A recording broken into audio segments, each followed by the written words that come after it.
தென்னாடுடைய சிவனே போற்றி, எந்நாட்டவர்க்கும் இறைவா போற்றி. அனைத்து தமிழ் உள்ளங்களுக்கும் கனிவான வணக்கங்கள். நிகழும் ஸ்ரீ மங்களகரமான குரோதி ஆண்டு ஆகஸ்ட் மாதம் 17ஆம் தேதி சனிக்கிழமை அன்று பூராடம் நட்சத்திரத்தில் திரையோதசி திதியில் பிரீத்தி நாமயோகத்தில் கௌளவம் கர்ணத்தில் சித்த யோகத்தில் சனி மகா பிரதோஷம் கூடிய நன்னாளில் இந்த மகத்தான ஆவணி மாதம் பிறக்கிறது.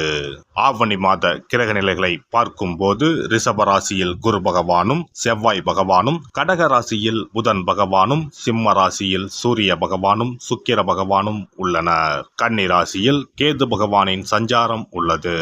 கும்ப ராசியில் சனி பகவான் வக்ரத்தில் உள்ளார். ராகு பகவான் மீனராசியில் பயணம் செய்கிறார். இந்த மாதம் கிரகங்களின் பெயர்ச்சி என எடுத்துக்கொண்டால் ஆவணி மாதம் 10ஆம் தேதி செவ்வாய் பகவான் ரிஷப ராசியில் இருந்து மிதுன ராசிக்கும், சுக்கிர பகவான் சிம்ம ராசியில் இருந்து கன்னி ராசிக்கும் பெயர்ச்சி அடைகின்றனர். ஆவணி மாதம் 15ஆம் தேதி புதன் பகவான் கடகராசியில் இருந்து சிம்ம ராசிக்கு இடப்பெயர்ச்சி அடைகின்றார். இந்த கிரகங்களின் பெயர்ச்சி மற்றும் சிம்மத்தில் இணையும் சூரியன் புதன், கன்னி ராசியில் இணையும் கேது சுக்கிரன் ஆகிய கிரகங்களால் இந்த ஆவணி மாதத்தில் உங்கள் ராசிக்கு உண்டாகும் சுப பலன்கள் என்ன என்பதனையும், அசுப பலன் ஏற்படுமாயின் ராசிக்காரர்கள் செய்ய வேண்டிய பரிகாரம் என்ன, வழிபட வேண்டிய தெய்வம் யார் என்பதனை பற்றி விரிவாக காண்போம்.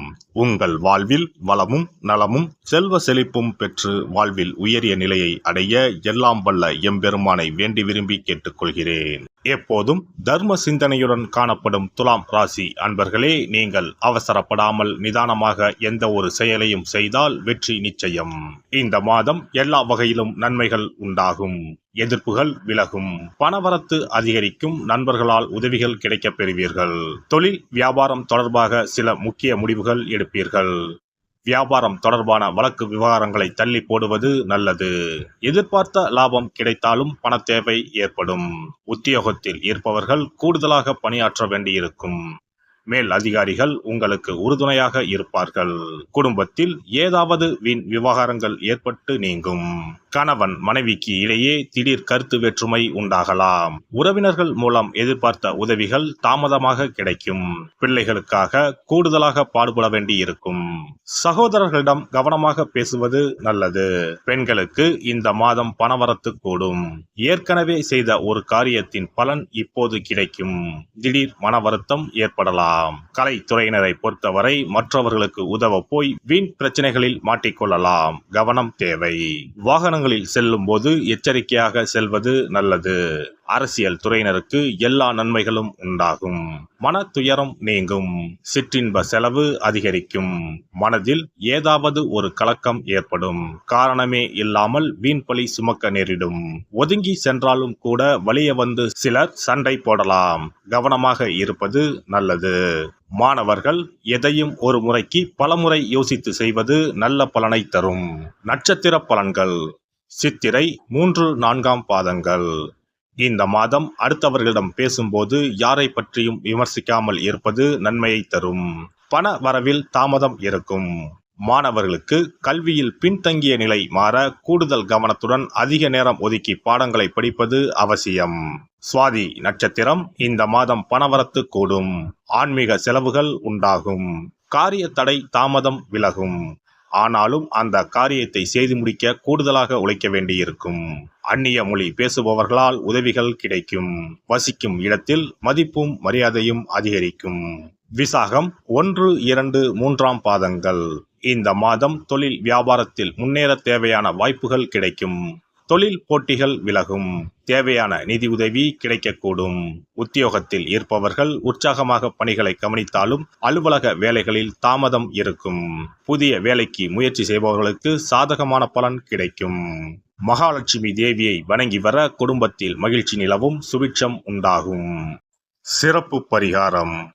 சொந்த வீடு அமைவதற்கு ஆன்மீக பரிகாரம். சொந்த வீடு கனவு நிறைவேற வேண்டும் என்பதற்காக எத்தனையோ கோவிலுக்கு சென்று எத்தனையோ பூஜை வழிபாடு என செய்தும் ஒன்றும் நடக்கவில்லை என்பவர்கள் வீட்டிலேயே இந்த எளிய பரிகாரத்தை செய்து வந்தால் நல்ல பலன் கிடைக்கும். எளிமையான இந்த 2 பரிகாரங்களை செய்து வந்தால் விரைவில் சொந்த வீடு யோகம் அமையும். அதனால் நம்பிக்கையுடன் இந்த சக்தி வாய்ந்த வழிபாட்டை செய்து வரவும். எவ்வளவுதான் சொத்து பணம் இருந்தாலும் நமக்கென்று ஒரு வீடு இல்லை என்றால் அது மனக்குறையாகவே இருக்கும். சொந்த வீடு வாங்க முடியவில்லையே என்பது பலரின் ஏக்கமாகவும் கனவாகவும் இருந்து வருகிறது. சொந்த வீடு வாங்க வேண்டும், வாங்கிய இடத்தில் விரைவில் வீடு கட்ட வேண்டும், ஏற்கனவே துவங்கியிருந்த வீட்டின் பணிகளை பணப்பற்றாக்குறையால் கட்டி முடிக்க முடியவில்லையே என்ற கவலையில் இருப்பவர்கள் ஏராளம். இப்படிப்பட்டவர்கள் வீட்டிலேயே எளிமையான 2 பரிகாரங்களை தொடர்ந்து செய்து வந்தாலே போதும். சொந்த வீடு வாங்க வேண்டும் என்று நினைப்பவர்கள், அதற்கான முயற்சியில் ஈடுபட்டிருப்பவர்கள் ஒரு சிறிய அகல் விளக்கில் விளக்கெண்ணெய் ஊற்றி தீபம் ஏற்ற வேண்டும். மகா விஷ்ணுவின் அவதாரங்களில் ஒன்றான வாமனரை மனதில் நினைத்து சொந்த வீடு அமைய வேண்டும் என்று பிரார்த்தனை செய்து கொண்டு மாதந்தோறும் வரும் திருவோண நட்சத்திரத்தன்று வீட்டின் அக்னி மூலையான தென்மேற்கு மூலையில் இந்த விளக்கை ஏற்றி வைக்க வேண்டும். அக்னி திசை என்பது மண்ணுக்குரிய திசையாகும். அதாவது அங்காரகன் எனப்படும் செவ்வாய் பகவானுக்கு உரிய திசை இதுவாகும். 3 அடி மண் கேட்டு 3 உலகையும் அளந்தவர் வாமனன். அதனால் அவரை நினைத்து பால் பாயசம் நிவேதனமாக படைத்து வழிபட்டு வந்தால் விரைவில் சொந்த வீடு யோகம் அமையும். மற்றொரு பரிகாரமாக வீட்டில் பயன்படுத்தும் காமாட்சி விளக்கு அல்லது கஜலட்சுமி விளக்கு அல்லது வழக்கமாக பயன்படுத்தும் ஏதாவது ஒரு விளக்கை எடுத்துக்கொள்ளுங்கள். விளக்கை சுத்தம் செய்து மஞ்சள் குங்குமம் வைத்து வாசனை மிகுந்த வெள்ளை நிற பூக்கள் சாற்றுங்கள். பிறகு 5 ரூபாய் நாணயத்தை விளக்கிற்குள் போட்டு நெய் அல்லது எண்ணெய் ஊற்றுங்கள். ஒரு சிறிய தட்டின் மத்தியில் மஞ்சள் குங்கும பொட்டு வைத்து அதன் மீது 5 ரூபாய் நாணயத்தை வைத்து நாம் ஏற்கனவே தயார் செய்த விளக்கை இதில் வைத்து விளக்கினை ஏற்ற வேண்டும். தினமும் காலையில் 6 மணி முதல் 7 மணிக்குள் இந்த விளக்கை ஏற்றி வந்தால் விரைவில் வீடு கட்டுவீர்கள். 5 ரூபாய் நாணயம் என்பது குபேரனுக்கு உரியதாகும். இதை விளக்கில் போட்டு ஏற்றுவதால் வீடு கட்டுவதற்கான அல்லது வீடு வாங்குவதற்கான பணம் ஏதாவது ஒரு வழியில் உங்களுக்கு கிடைக்கும். காலை 6 மணி முதல் 7 மணி வரையிலான நேரம் என்பது ஞாயிற்றுக்கிழமையில் சூரியன், திங்கள் கிழமையில் சந்திரன், செவ்வாய்க்கிழமையில் செவ்வாய், புதன் கிழமையில் புதன், வியாழக்கிழமையில் குரு, வெள்ளிக்கிழமையில் சுக்கிரன், சனிக்கிழமையில் சனி என நவக்கிரகங்களில் பாவ கிரகங்களான ராகு கேதுவை தவிர்த்து மற்ற 7 கிரகங்களையும் குறிக்கும் ஹோரை நேரமாகும். இந்த நேரத்தில் விளக்கு ஏற்றுவதால் நவக்கிரகங்களின் அருள் கிடைத்து பூமி யோகம் உண்டாகும். எந்த ஒரு பரிகாரம் என்றாலும் மனதில் முழு நம்பிக்கையோடும் இறைவனை உறுதியாக வேண்டி வழிபாடு செய்தால் மட்டுமே பலன் தரும். எளிமையான இந்த பரிகாரத்தை தொடர்ந்து செய்து பயன் பெறுங்கள்.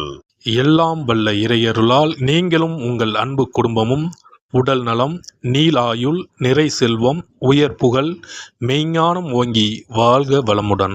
இந்த வீடியோ பதிவு உங்களுக்கு பிடித்திருந்தால் லைக் பண்ணுங்க, கமெண்ட் பண்ணுங்க, ஷேர் பண்ணுங்க, மறக்காம சப்ஸ்கிரைப் பண்ணுங்க, பக்கத்துல இருக்கிற பெல் பட்டனை கிளிக் பண்ணுங்க. நன்றி, வணக்கம். ஓம் நமச்சிவாய. சிவாய நம.